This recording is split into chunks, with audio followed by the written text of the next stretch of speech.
Hi guys, welcome to Wrestling Retrospective, and in this video I'll be reviewing Night 2 of WrestleMania 39.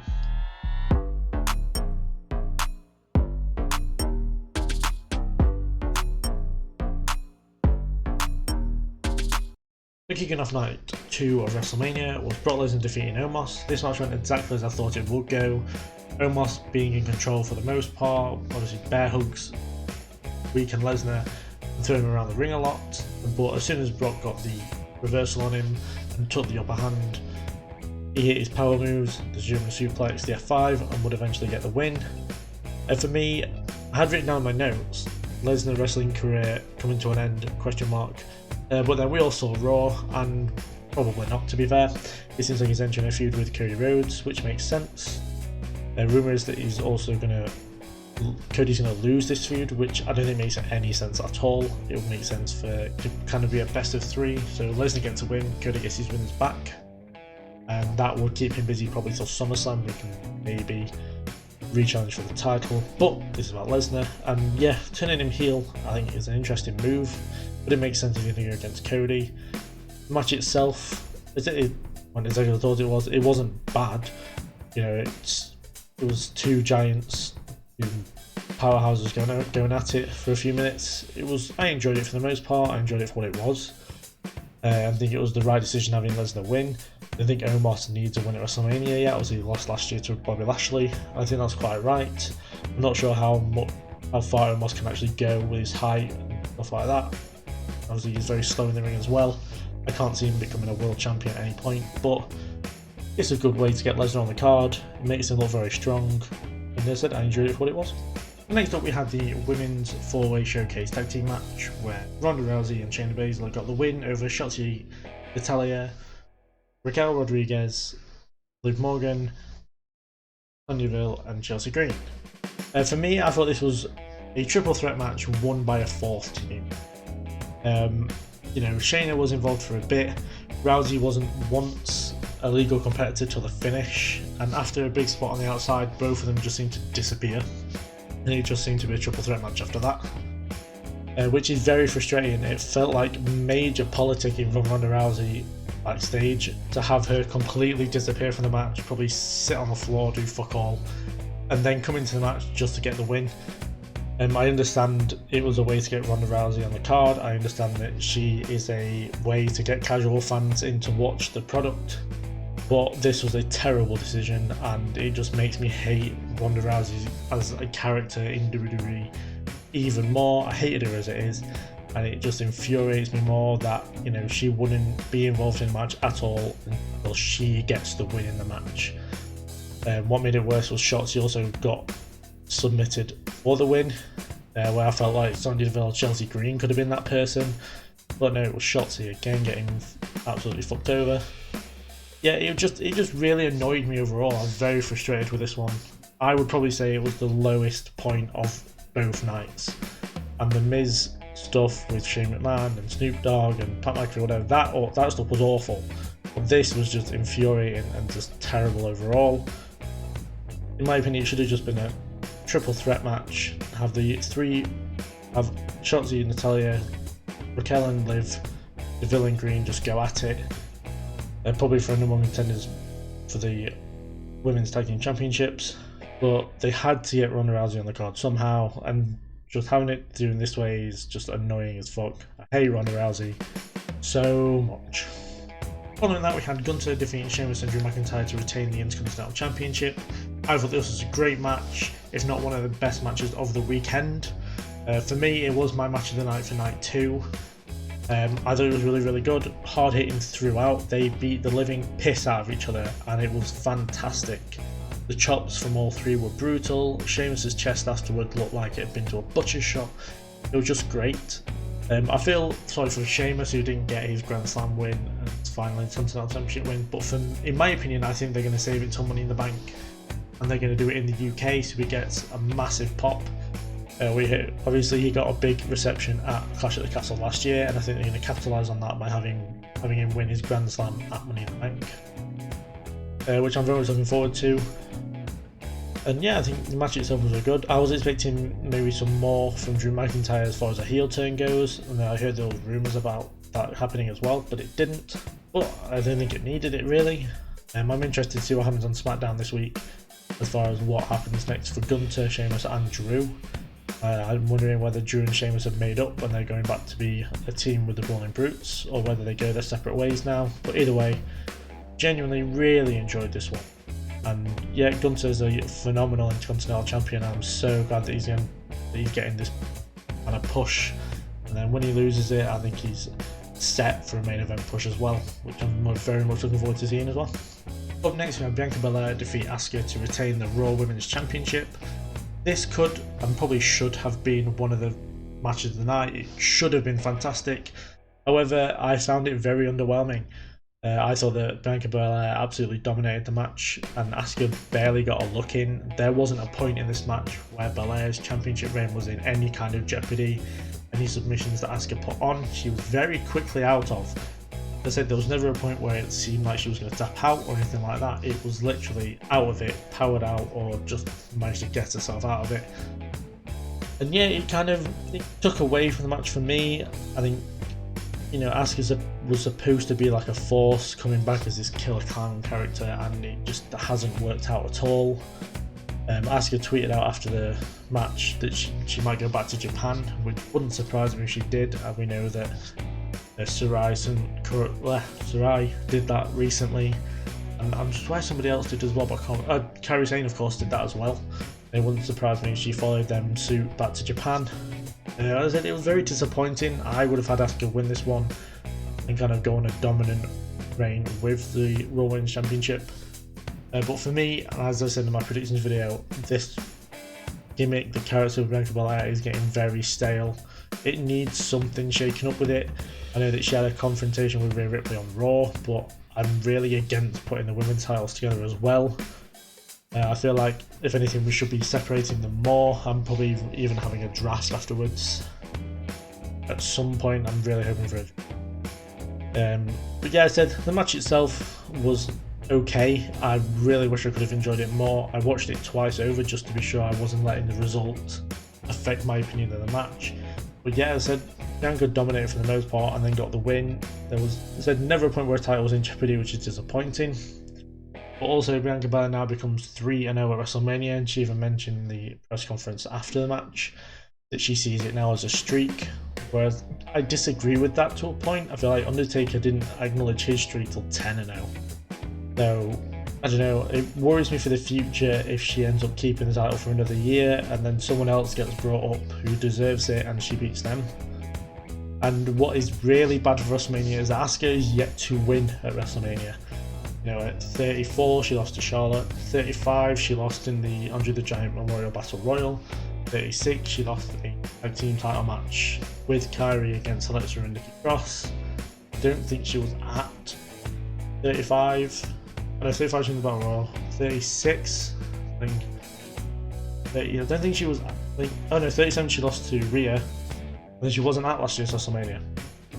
So yeah, it's not great for her. Very disappointing to say the force that she came up to the main roster as from NXT is such a massive fall from grace, and things should have been so much better for her.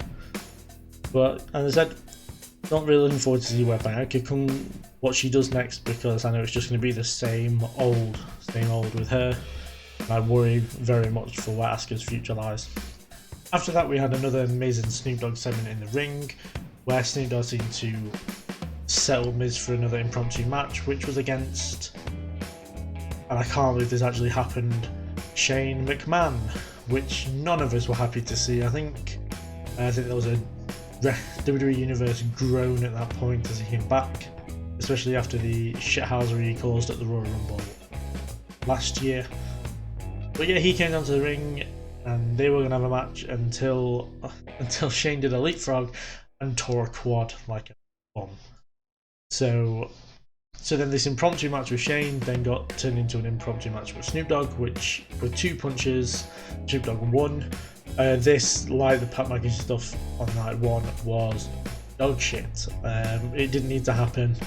You know, as again I mentioned, LA Knight, Bobby Lashley did not get a match at WrestleMania, yet 2 separate segments happened with The Miz and Snoop Dogg, which could have, again, been taken off and we could have had a match there instead.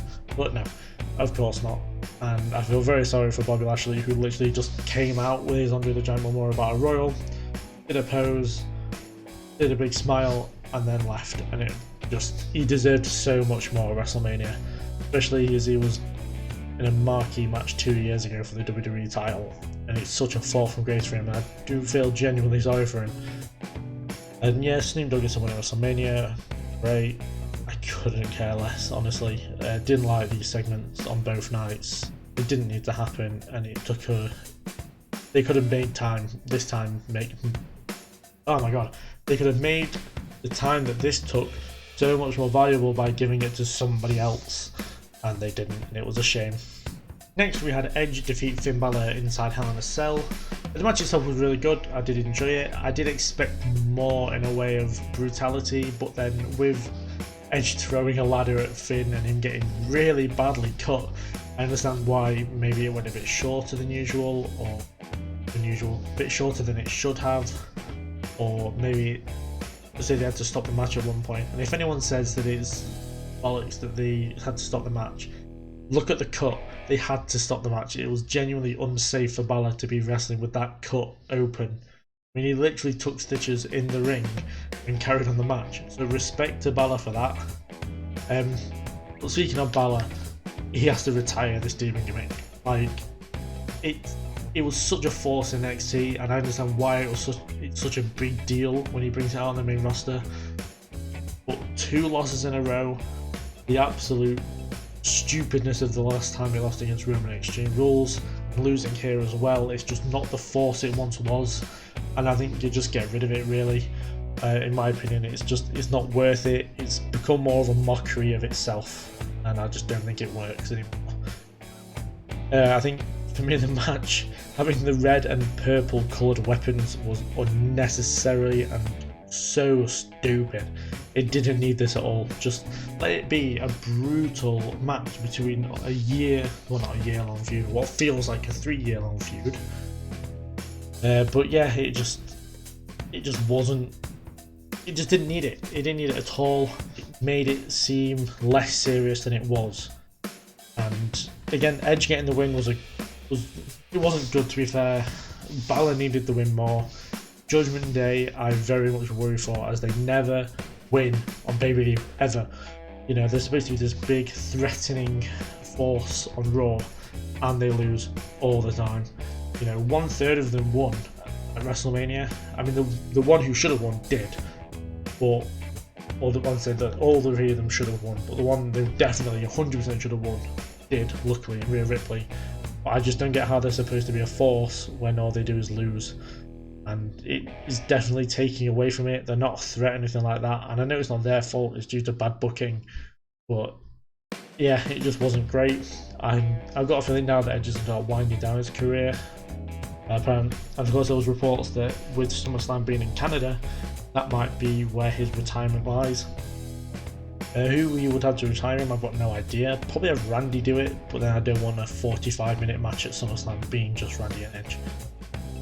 So either way, I'm looking forward to see what Edge does next as far as maybe a career wind down. As for Judgment Day, I am very, very worried.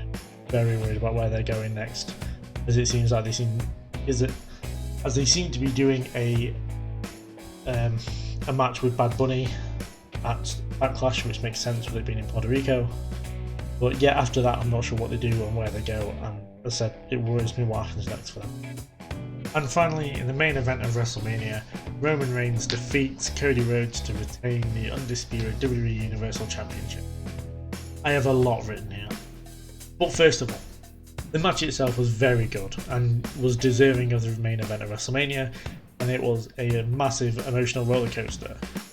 And the result itself was a shock, of course it was, and it was contested very evenly. Both were great. There was fantastic chemistry between both, and I can't wait to see another match between them. It was great. However, one word as to why this isn't my match of the night, and it's interference. There should not be interference in the main event of WrestleMania, in my opinion. The last time it made a big impact, like this one did, was WrestleMania 27, and we all remember how we all feel about WrestleMania 27. It was shite. Not even with just the Miz and Cena, but just with the interference of The Rock. It was not great, and this had a very similar feel to it, in my personal opinion. I didn't like it. It didn't need interference. Solo didn't need to get involved. I wouldn't have minded if Roman had won clean, but he didn't, and I don't understand how we're supposed to see Roman as a mega champion if he can't win on his own. I can't remember the last time he won a match without any kind of interference at all, and it's a shame, and it 100% took away from the match. But in the same way, having the absolute silence of the crowd when Roman got the win, it was going to be a WrestleMania moment no matter what happens. You know, I got very much invested in Cody winning. Anyone who was trying to convince me that Roman would win, I was not having any of it. I even bought a Cody Rhodes shirt just for the night, just to say I have the World Champions shirt, and no, it just didn't happen, and I'm very disappointed. But yeah, it didn't need interference, and it took away completely. It's very annoying. Cody fully deserved it. It was set up perfectly for Roman to lose. The interference, the Usos being squandered by Sami and Kevin, and then Kevin hitting the stunner, Sami hitting the haluva kick, Rhodes getting his crossroads in, and then for it to all come down to Solo Sikoa hitting a Samoan spike, and then there's one spear. He only hit 2 spears, and that was it. He hit more on Drew. I'm pretty sure he hit more on Sami. But it was just like, it was so disappointing, and it was just set up perfectly. You know, I had to watch this match twice, similar to the Asuka and Belair match. So my opinion of the match wasn't squandered by the result, which it was. I will openly admit, I said before watching it back that I didn't like the match, and then I watched it back just as a match, forgetting the result overall, and I did enjoy the match overall. And it took for me to watch it back for me to feel that way. And yeah, it's caused a lot of mixed opinions online. I've seen all that stuff, but my opinion was Rhodes should have won. And okay, Roman gets over 1,000 days, which is huge, hasn't been done since Hogan, but I'm sick of Roman being champion. You know, me and my brother are talking about how we want title changes, and there doesn't seem to be any at the minute. Gunther's got a long reign, Belair's got a long reign, Roman obviously has the longest reign, and it's just quite annoying. Obviously the Usos had a massive reign as well, and it just seems like the same people are winning every pay-per-view. And yeah, it kind of takes away from the overall feeling of a pay-per-view, even if the matches were really good. But yeah, I mean, for me, the only thing I can compare it to was WrestleMania 34, when everyone thought that Roman was going to beat Brock, and then Brock won, and it was kind of deflating that moment too. But it was not as deflating as this. This was insane.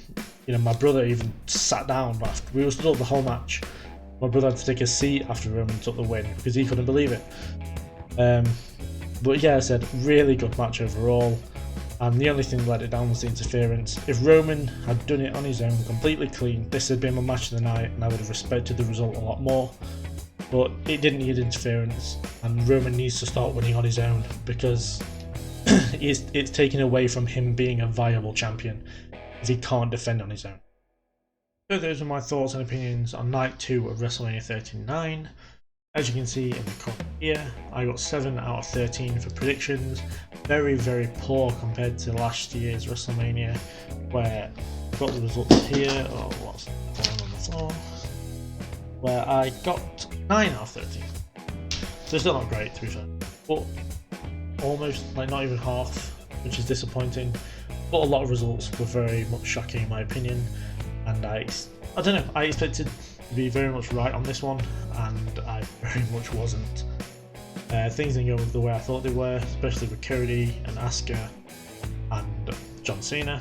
But, you know, in a way it's good because it's unpredictable, I guess. But it's disappointing because the people that should have won didn't.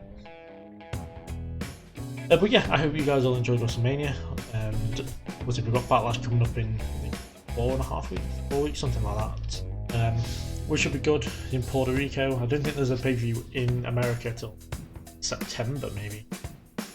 With Backlash being in Puerto Rico, King and King and Queen of the Ring being in Saudi Arabia, Money in the Bank being in the UK, and SummerSlam being in Canada. So that's pretty cool, you know, going around the world with pay-per-views and stuff, it's pretty good. So yeah, I'm looking forward to them.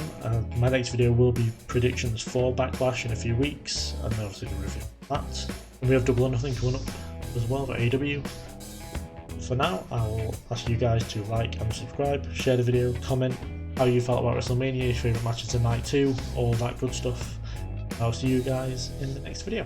Thank you for watching.